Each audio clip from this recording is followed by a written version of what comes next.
Well, I am here at the James Slavin Recreational Area in Spokane County. We're right next to Keeney Road. This is kind of the staging area for this wildland fire, and we do have some updates for you at this time.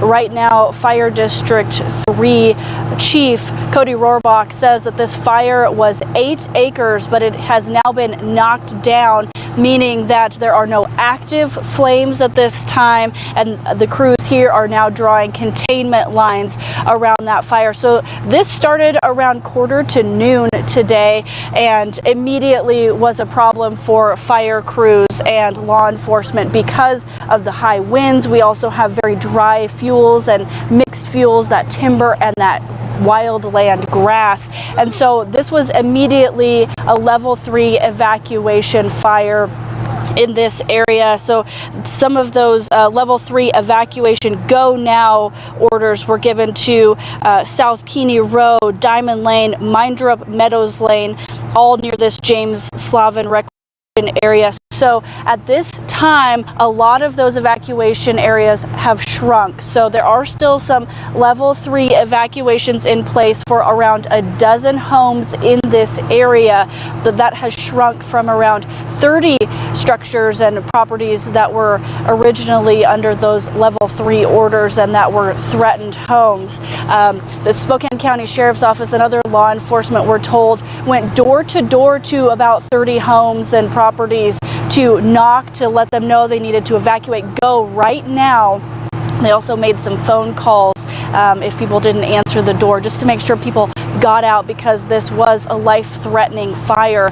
Again, those evacuation orders have now shrunk, about a dozen homes still in that area, but again, the fire has been knocked down. There are no active flames.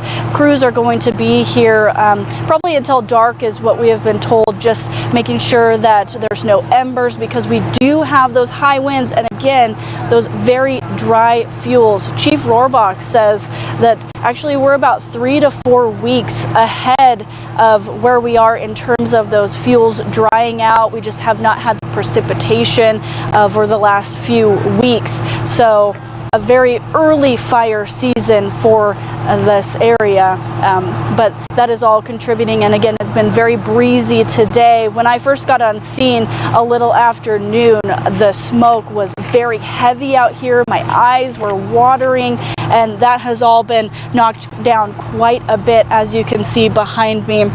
Still just seeing a little bit of smoke over the ridge line there, the hills, but again, the fire, no active flames. They're working on those containment lines. This got to 8 acres, but forward progress has been stopped. So, and as you can see behind me, there are homes in this area, and we are told that there were enough crews here that each structure had an engine parked next to it, and that is what is called a structural defense group. So they were able to stage an engine around each home or property so that if the flames got close enough, they could fight that fire right next to those properties and save them. Again, about 30 structures threatened at the outset of this fire, and now this level 3 evacuation area is about a dozen homes, and may stay that way until dark tonight. 8-acre fire, not growing anymore, but they are keeping on this one as we do have the early conditions for some really bad fire starts here.